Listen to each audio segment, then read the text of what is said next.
Yeah, so this is actually pretty fun. Like, I love to do this. Hey guys, today I wanted to share with you a tool that I use when I travel throughout Japan.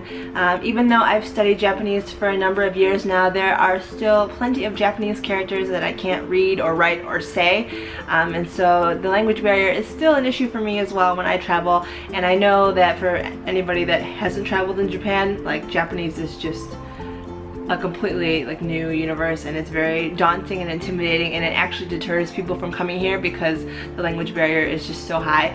But today I want to give you a tool that you can use for when you come to travel in Japan that will make the language barrier seem a little less intimidating.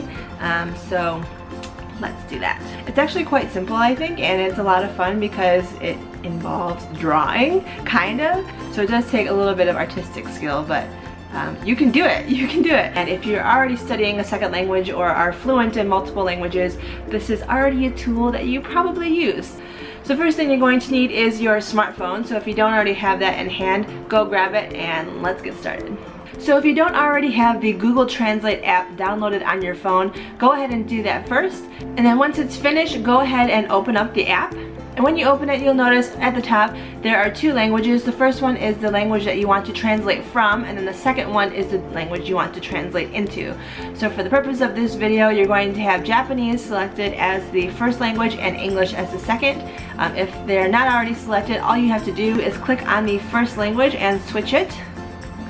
So switch it to Japanese if it's not already selected. And as you can see, there are a number of different languages. All the languages. There are all the languages that you can use. But for the purpose of this video, we're using Japanese. So go ahead and select Japanese. And then if English is not the language that you want it translated into, you can also go ahead and click on English and select your native language. Once you have your languages selected, what you're going to do, right above the keyboard, you will see this tiny little box off to the right with a little painty squiggly line. Go ahead and click on that squiggly line. And here you can actually draw the Japanese characters in the box, and it'll translate into the text box and tell you what it is in English. So for the sake of this video, I'm just going to use an example, and I'm going to write the word eigo, which is English, in Japanese. I know that was confusing, or that sounds confusing. So if I just draw the characters,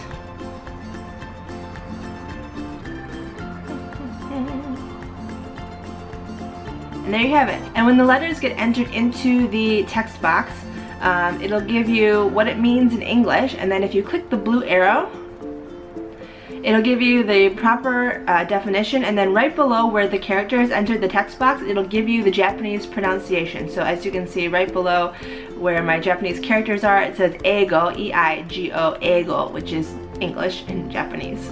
When you draw the characters in the box, it doesn't have to be perfect. As long as you can get it close enough so that it looks similar, it should be okay. And if you want to start a new translation, all you have to do is click the X and it'll clear the box. Yes. You do need Wi-Fi or internet access in order to be able to translate the drawings into a language.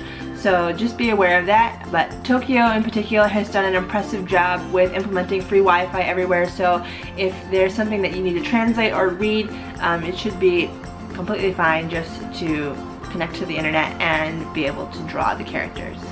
If you thought this video was helpful, give it a thumbs up and subscribe, and I will see you guys again very soon. Bye bye.